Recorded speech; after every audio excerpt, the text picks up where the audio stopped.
حضرت مولانا طارق جمیل صاحب کا واقعہ ہے. ایک شخص آیا مجھ سے ملنے کے لیے, خواجہ سرا ہے. میں تو پہلی دفعہ زندگی میں کوئی خواجہ سرا مجھ سے ملا. میں سمجھا کہ پراپر آدمی ہے, اتنی بڑی اس کی داڑھی اور رنگ ماشاءاللہ بڑی مردانہ وجہ. لیکن جب بات چیت کا انداز ہوتا ہے تھوڑا سا, وہ ایٹیٹیوڈ سے اندازہ ہو گیا کہ یہ مکمل مرد نہیں ہے. تو اس نے مجھے خود بتا دیا میں خواجہ سرا ہوں.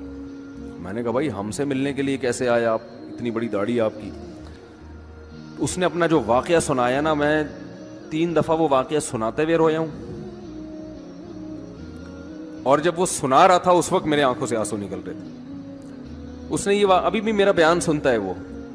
اس نے واقعہ سنایا کہ میں جب پیدا ہوا تھا نا تو میں خواجہ سرا تھا. گھر میں ایسا بچہ پیدا ہو جائے والدین کی طرف سے عزت نہیں ملتی. جب 10-12 سال کا ہوا تو نہ بھائی مجھے عزت دے رہا ہے اور نہ میرا والد مجھے عزت دے رہا ہے.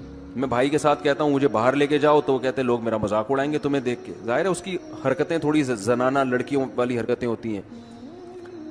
اور والد بھی کہیں محفلوں میں نہیں لے کے جا رہے, ایک مذاق اڑایا جاتا ہے. کہنے ایک دفعہ میں کہیں گزر رہا تھا تو یہ جو ہوتے ہیں نا خواجہ سراؤں کی پوری ایک جماعت تھی, انہوں نے مجھے پہچان لیا, دیکھا اتنا اچھا. اس وقت نہ اس کی داڑھی اور یعنی اس میں خواتین والی ہی علامتیں تھیں زیادہ. تو انہوں نے مجھے کہہ رہے اتنی عزت دی, کھانا کھلایا اور اپنے گرو کے پاس لے کر گئے. اور گرو نے کہا کہ تم ہمارے ایجنٹ بن جاؤ, ہم تمہیں پھر اب ڈانس ماس کروائیں گے, آدھے تمہارے آدھے ہمارے, جو بھی اس کا سیٹ. کہہ رہے مجھے پہلی دفعہ کہیں عزت ملی. تو لیکن میرے ابا کو پتہ چل گیا تو ابا نے لا کے طبیعت سے کوٹ دیا, ٹھیک ہے نا, کہ دوبارہ ان میں نہیں بیٹھنا. ٹھیک ہے ہم نے توبہ کر لی, بھائی یہ برے لوگ ہیں, ڈانس ماس اچھی چیز نہیں ہے, ٹھیک ہے. تو اب کیا ہوا, کہتے ہیں کہ پھر جو ہے نا کچھ دنوں میں کہیں کسی سے جھگڑا میرا ہوا کسی بات پہ, تو اس نے انتقام لینے کے لیے شکایت لگا دی ابا کو کہ یہ دوبارہ ان کے پاس گیا, حالانکہ وہ جھوٹی شکایت تھی. اب ابا کو لگا کہ یہ صحیح کہہ رہا ہے جس نے شکایت لگائی ہے, کیونکہ شبہ تو تھا نا ابا کو دوبارہ جائے گا. ابا نے پھر مارا. تو کہہ رہے اب میں بول رہا ہوں کہ میں نے یہ کام نہیں کیا, میں نہیں جا رہا ان کے پاس, میں نہ ناچ گانا سیکھ رہا ہوں, کچھ بھی نہیں. لیکن ابا نے اس کی باتوں میں آ کے انکوائری نہیں کی ہوگی پوری, وہ سمجھے ہوں گے کہ بھئی ایسا ہی ہے. تو ابا نے پھر کٹائی لگائی. تو اس کے دل میں منفی جذبات پیدا ہو گئے اور یہ گھر سے بھاگ گیا کہ بھئی مجھے ویسے تو عزت نہ یہاں مل رہی ہے اور میں ذلت برداشت بھی کر رہا ہوں تو بھی. کہہ رہے میں وہاں چلا گیا. تو جب میں وہاں گیا ہوں نا خواجہ سراؤں کے ہاں, تو وہی گرو اور ڈانس, اور پھر اس نے مشہور کچھ ایکٹروں کے نام بتائے جن کے ساتھ ہم ڈانس کرتے تھے, اور پیسے آنا شروع ہو گئے, آدھے گرو کی جیب میں آدھے ہماری, اور ہٹو بچوں. لیکن ظاہر ہے یہ کوئی عزت دار راستہ تو نہیں ہے نا. کہہ رہے ہیں کہیں سے تبلیغی جماعت میں حضرت مولانا طارق جمیل صاحب آ گئے, انہوں نے اجازت مانگی, ہمارے گرو کو پیغام بھیجا بھائی مجھے ایک دفعہ یہاں آ کے دعوت دینے دو. اس نے اجازت دے دی, آ جاؤ بھائی. بیان کیا, ان کو سمجھایا بھائی یہ زندگی نہیں ہے, اللہ کی سیروزے کے لیے بہرحال ترغیب دی. کہہ رہے ہیں میں تیار ہو گیا, باقی لوگ تیار نہیں ہوئے, میں تیار ہو گیا.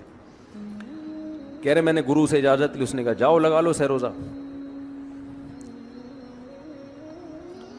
تو کہتا ہے کہ جب میں حضرت کے گھر پہ گیا ہوں نا تو حضرت پہلے سے دروازہ کھول کے ایسے انہوں نے دونوں بازو پھیلائے ہوئے تھے استقبال کے لیے, پہلے سے کھڑے ہوئے تھے علماء کے ساتھ. کہتے اتنے مشہور آدمی, اتنی بڑی سیلیبریٹی, اور اتنے بڑے بڑے علماء, ان کی پگڑیاں, ان کے اتنا خوبصورت لباس, جو خود عزت دار لوگ ہیں. کہہ رہے ایسے جو ہے نا میرے استقبال کے لیے دونوں بازو پھیلا کر کھڑے ہوئے, اور ایسے مجھے بیٹا بنا کے نہ اپنے سینے سے لگایا کہ تو میرا بیٹا ہے. کہہ رہے خدا کی قسم مجھے زندگی میں پہلی مرتبہ کسی سے پہلی مرتبہ ایسی عزت ملی مجھے کسی سے, اور اس عزت دینے میں مولانا کا کوئی مفاد, بولو بھائی, کچھ بھی, بلکہ ذلت ہوگی نا. لوگ کہتے ہیں خواجہ سرا کو بیٹا بنایا ہوا ہے, اور اس وقت تو اس میں بیچارے میں کچھ زنانہ سی علامتیں بھی تھیں. تو خواجہ سرا کو کیا دے رہے ہیں, عزت دے رہے ہیں. کیا کسی تاجر پہ محنت کرو تو تھوڑا چندہ دے دے گا مدرسے, وہ ایسا ہی ہے نا. اور کسی افسر پہ محنت کرو تو تعلقات کیا ہو جائیں گے, جب وہ دین پر آئے گا تو اس سے کیا فائدہ. اس کو تو باپ ایسے ان لوگوں کو ریجیکٹ کر دیتے ہیں, بھائی اپنانے سے کہہ رہے مجھے یہ اپنا رہے ہیں. ایسے سینے سے لگایا انہوں نے اور مجھے سہروزے کی جماعت میں اپنے ساتھ لے کر گئے, کھلاتے تھے, بڑا خیال رکھوایا میرا. کہہ رہے اس کے بعد پھر میں نے گرو سے اجازت لی. وہ گرو چھوڑتے تھوڑی, ان کو پیسے ویسے دیے, جان چھڑائی نا, وہ بھی غلامی کی طرح نکلنا پڑتا ہے. پیسے دیے پتہ نہیں کتنے لاکھ یا کتنے ہزار روپے. وہاں سے پھر نکل کے 4 مہینے اس میں بھی خیال کیا. تو پھر تبلیغ کے بزرگوں سے ملا, پھر انہوں نے پورا مجھے بتایا کہ بھائی تم یہ علاج کرو تاکہ تمہارے اندر یہ زنانہ علامتیں ختم ہو. تو وہ علاج کر رہا تھا ماشاءاللہ, انجیکشن لگے, انجیکشن میں ڈاکٹروں کی بھی مدد کروائی. یہ ایسی لگایا جاتا ہے. ایک اسٹائل ہے لالو کھیت کا, تھپڑ لگانے کے بعد سوچتا ہے آدمی کہ اس کا ری ایکشن کیا ہوگا. تو مشرک کیا کرتا ہے, الفاظ کے بکھیڑوں میں الجھاتا ہے. آپ یہ آج کل یہ منجن بہت بک رہا ہے, بہت زیادہ بک رہا ہے یہ منجن. وہی میں بار بار کہتا ہوں نا, فرقہ واریت کے خلاف. میں کس کے خلاف ہوں؟ فرقہ واریت کے خلاف. لوگ کہتے ہیں ویل ڈن, یہ بندہ ہے نہ حنفی ہے نہ شافی ہے نہ دیوبندی ہے نہ بریلوی ہے نہ شیعہ ہے نہ سنی ہے. واہ واہ, کام کیا ہو رہا ہے؟ نیا فرقہ لانچ. بجائے اتنے ساروں کو ختم کرنے کے ایک نیا مارکیٹ میں آ رہا ہے. لوگ کام نہیں دیکھ رہے, لوگ کیا دیکھ رہے ہیں؟ لیبل دیکھ رہے ہیں.